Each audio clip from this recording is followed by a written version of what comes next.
It was on a show, if you've heard of Piers. I don't support veganism. You will be able to kill a chicken yourself. I've grown up like eating non-veg. They're just spoiling the environment even more. So would like to ask you that from time to time we hear of such cases where we come to know that a dog has been abused on street, right? People tying crackers to them and stuff like that, right? What do you think of such instances? Well, as a dog owner, I'm like totally against it. The people who do that should be punished. Should be punished, yeah? No matter if it's a dog, a cat, like any animal for that matter, you should not harm them. Why do you think these people need to be punished? So you think this is a wrong act? Yeah, it's animal cruelty. It's animal cruelty, yeah? Animals get hurt. Animals get hurt, Yeah. true. Yeah? So it's animal cruelty. So if I ask another why is animal cruelty wrong? Just because we're human, we don't have we Right. shouldn't be We don't right have to hurt other animals. You agree with that?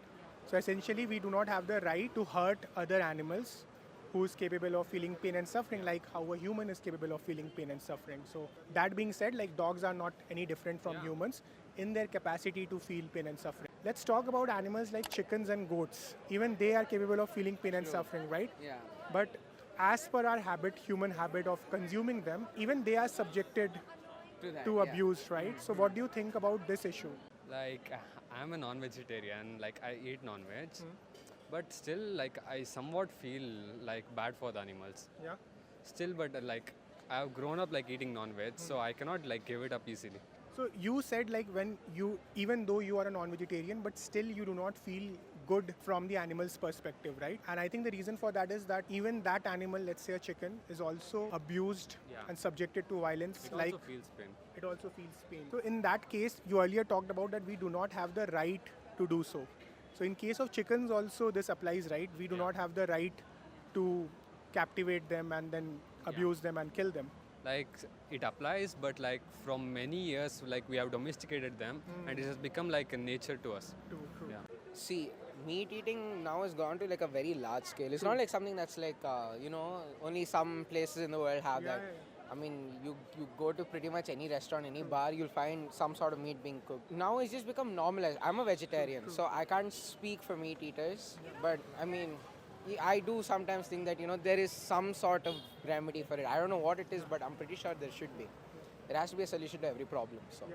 Yeah, I mean, you don't have to comment on meat eaters, but we are talking about the animals here. Yeah, you would agree that they are subjected to violence and abuse. Yeah, completely. Yeah. And totally get it. You use the term normalize. That's a very right usage of the term, that it has been normalized. So we see a chicken being slaughtered in a slaughterhouse, we think it's normal. But at the same time, if a similar behavior is done on a dog, then it is seen as something... abuse. It is seen as abuse, right?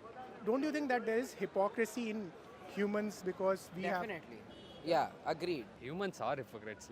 There is no every human is a hypocrite in some way. Yeah. I also agree with you, right? That when we are hypocrites in this way. But in this case, don't you think that since we are violating the rights of someone, it becomes imperative for us to think about this issue and then probably change our lifestyle? Like many people, many vegetarian options are coming up for like some companies are making non-veg tasting veg. Mock meat. Yeah, mock meat. Yeah. Like we are trying it. Yeah. Still, it doesn't give the same value to the same feeling. Yeah. So not giving the same value can be seen in two ways, right? One is the nutritional value and other is the taste value. Nutritional value is something we don't even need mock meat. We can get all the desired nutrition from plant-based sources like dals and stuff like that, right? On the taste side, it is essentially a desire, right? Do you think desire is a strong justification to abuse someone? It's not, but still for desire, many wars have happened, okay? Many things happen for just desire. Human desire is the cause for many problems, but still it has brought us to this point. It has made society and everything else. True. But since you talked about societies, I think it's also important for the society to pause from time to time and introspect, especially the established status quo, right? In this case, we have normalized the violence on animals. And you said you are a vegetarian, right? Have you heard of the term vegan? Yeah, no, I'm totally against that also. As in? I'm not. I don't support veganism because, see, nowadays this is like totally different from the conversation we're having. But then, these people who go green, who buy electric cars, or who get into vegan, they're just spoiling the environment even more. There's a lot of things that go behind veganism. Okay. The amount of chemicals used, the amount of fuel it takes to ship these things. People buy avocados at 150 rupees. Like one avocado is 150 rupees. For that 150 rupees, for you to procure that, they have to fly it out. Right out of some place, and then it takes so much of Yeah. fuels and stuff, right? So it's like unnecessary. Problem in social media, like many people don't like veganism because of some people who like force veganism on others. Like they should encourage them, not force them to do veganism. Before we talk about veganism, would like to take your opinion. What is your definition of veganism? Basically, veganism is where you don't use any sort of dairy products. Like in the sense, no milk extracted products such as paneer or cheese. And then it's mainly sticking to your vegetables, and then supplement all the dairy products with some sort of almond milk or something like that.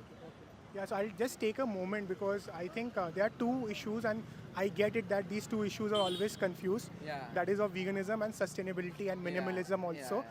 But veganism is different from all of it, and I think you will kind of agree with veganism because of your opinion on animal cruelty. Veganism has only one tenet, that animals are not here for use and abuse. Do you know about the vegan teacher? Majority of people think of veganism as her.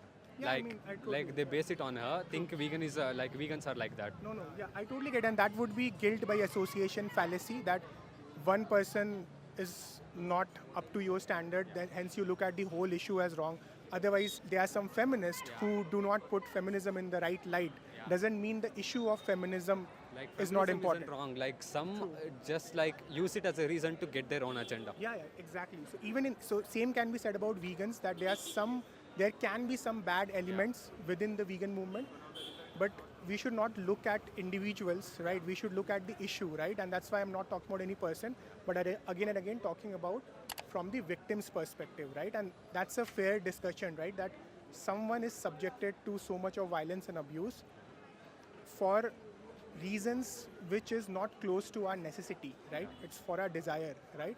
So hence this issue needs an aggression. I saw a podcast recently, so from there. Whose podcast, if I may ask? You remember? It was on a show. If you've heard of Piers Morgan, he had ended. He's an anti-vegan, yeah. Yeah. And he talks about, so exactly, so Piers Morgan, he has a mainstream audience from the West, and he always talks about avocados, and people in India think that that is the true representation of veganism. But it's not. Like I said, anyone who's on a traditional Indian plant-based diet can, and if they believe that animals are not here for our use and abuse, can also be called as vegans, right? So Piers Morgan and his discussion is not the right representation of veganism. I think not only in India, but even in the West, I think like that's a different discussion.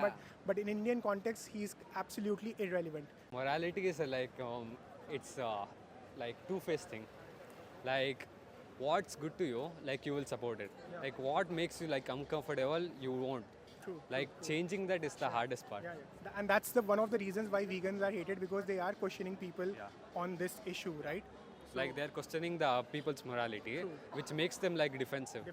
And I think it's very important, not just on the topic of veganism, but on every topic. Like I said, as a society, we should pause from time to time to question the status quo. Only then can we become a progressive society, right?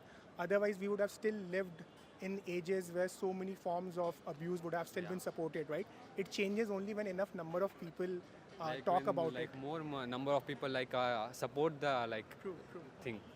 So in your case, I have a feeling that you're almost there, but then I would like to ask you, like you said that some of the vegans and someone you talked about also, like they are not good examples, but what is that argument that is needed to you that will make you a vegan?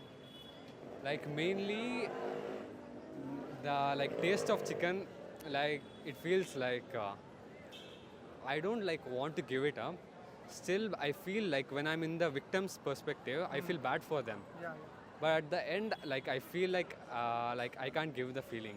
Like it's my responsibility to change my desire, but it's the like hard part to do it. Do you think you will be able to kill a chicken yourself? No, like I can't. Let's say that slaughterhouse workers goes on strike, right? You will still have the desire to eat chicken. To fulfill that desire, do you think you will be able to go and kill the chicken yourself? I won't have. No, right? Yeah. And hence, it makes it all the more worse because if you think about it, we are paying someone else with lesser means to do our dirty work, right? Makes sense? Yeah. And I get the love of taste because I was a non-vegetarian for a very long time, right?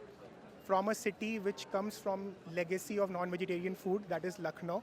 You would have heard of it, right? Tunde kebab and all of this. So I'm from that, and in addition to that, I'm from a Bengali family. So I used to consume non-veg on a daily basis. But when I used to do that, I used to be disconnected from the food on my plate and the source of it, right? The moment you make that connection, it's like I'm saying again and again that if you think from the victim's perspective, no amount of discomfort that will come to us in transitioning to the vegan lifestyle can be even the experience of the victim. It's not even comparable, like not even on the same universe. We can't even imagine that, right? So this is the reality of dairy industry, and this is the reason why vegans do not consume dairy products. Oh, okay, that is. I mean, yeah, that makes sense. But I mean, as long as you have a solution that is cost effective, also. True. I'm against abuse. There's nothing wrong with that. Okay. And that is the first step that you acknowledge. If you're talking about the solution, that means you have acknowledged the problem. Yeah. That is the first solution. So I'm really glad that you have acknowledged the problem. Yeah. Yeah. So see, when you now you can't let things keep going the way they are. Yeah. But at the same time, you have to find a solution because India is heavily reliant on dairy. Just because, so if you find a solution that's cost effective and then, won't go against, first of all, you have to take account into people's, beliefs also. Some people are against almond milk or something like that. So you should find solutions that are cost effective also. On the solution side, we have to discuss first what is it that we are getting from milk. There are two things. One is the nutrition value. The second is the taste value, right? On the nutrition side, we do not need an exclusive replacement. We essentially get calcium and protein from milk. Correct. And we can get the same amount of protein by increasing a little bit of a dal. And calcium, there are so many Indian spices like jeera, soft and stuff like that. Correct. So from nutritional standpoint, we don't need an almond milk. And that's why I'm an Indian vegan, so I guess you have figured that out by now. So, and that's why I keep telling people that we don't need almond milk, we don't need avocado. This is a Western thing which... Yeah, very westernized. Yeah. In India, we don't need that. From a nutritional standpoint, I can get my protein from a plant-based source as well. Rajma. Same goes for rajma, chola, dal, all of that. And nowadays, tofu is also very easily available. It is made from soya, but I totally get it that there are some people who are slave to their taste as well, right? They want that tea, they want that coffee. And that's where these replacements help, like soya milk, almond milk, and all of these. I think if you have a community of vegans around you, people from similar background as yours who are probably entering college like how you are, and if they have chosen a vegan lifestyle, and if they share their experiences, that will help you transitioning to a vegan lifestyle in an easier way. Like it's the common thing, like if you're surrounded by the people like who have like the same type of like agenda, like you also join them. True. So that way, Bangalore happens to be one of the most vegan-friendly cities in India. A lot of vegan here from different backgrounds. The objective of such conversations is to talk to people who have empathy and who are open-minded and logical, right? So that you see the issue for what it is, right? Not because a certain Piers Morgan is saying something. We have to assess issue from critically, right? We have to apply our brains and not take anyone's word for it, right? And I think you agree to the basic notions, basic notion that animals should not be abused and subjected to cruelty. Yep, 100%, yeah. Okay, so that was a great conversation. I hope I did not turn out to be one of those vegans that you had in mind. You're like way better than them. Yeah. I mean, everyone has their own style. That being said, it's not like just if there's one takeaway from this discussion, then let this be it, that don't judge veganism by some vegans whom you would have come across, right? Veganism is all about animals. Like the thing is, like those who like make very radical opinions, they become more popular. That is true in almost all social movements, right? But that's why our critical thinking comes into picture, right? We have to be logical to assess the situation for what it is. We have to look at the message, not at the messenger. Makes sense, right? Yes. So thank you so much. So I'll share some resource cards with you.